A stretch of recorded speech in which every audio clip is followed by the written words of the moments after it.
সৈয়দের মোড়ের মিষ্টি না খেলে কিন্তু পুরাই মিস। তো বন্ধুরা বলতেছিলাম যে আমাদের এলাকার সৈয়দের মোড়ের মিষ্টির কথা। এই মিষ্টি যে একবার খেয়েছে সে কিন্তু বারবার তার খেতে মন চাইবে। তো এই যে দেখো বন্ধুরা, একদম এখন মাত্র বানাই রাখছে একদম গামলা ভর্তি মিষ্টি। এই যে একদম সেই স্বাদের মিষ্টি। এখানকার মিষ্টি মানে এতই জনপ্রিয় যে 1 ঘন্টার মধ্যে মানে বানালে পুরাই ফিনিশ হয়ে যায়। মানে দূর দূরান্ত থেকে নিতে আসে আর কি। তো জায়গাটার নাম হচ্ছে সৈয়দের মোড়, বটিয়াঘাটা এলাকার আর কি, খুলনা বটিয়াঘাটা এলাকার মধ্যেই পড়ে। তো অনেক দূর থেকে আসে, খুলনা থেকে আসে, অনেক অনেক জায়গা থেকে আসে। তো আমরাও গিয়েছিলাম মিষ্টি খাওয়ার জন্য। তো এই মিষ্টি এই যে দেখো আমাদের প্লেটে করে দিচ্ছিল।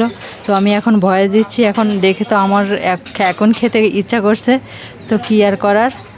তো এই তো বন্ধুরা, কে কে খেয়েছো সৈয়দের মোড়ের মিষ্টি অবশ্যই আমাকে কমেন্ট করে জানিও।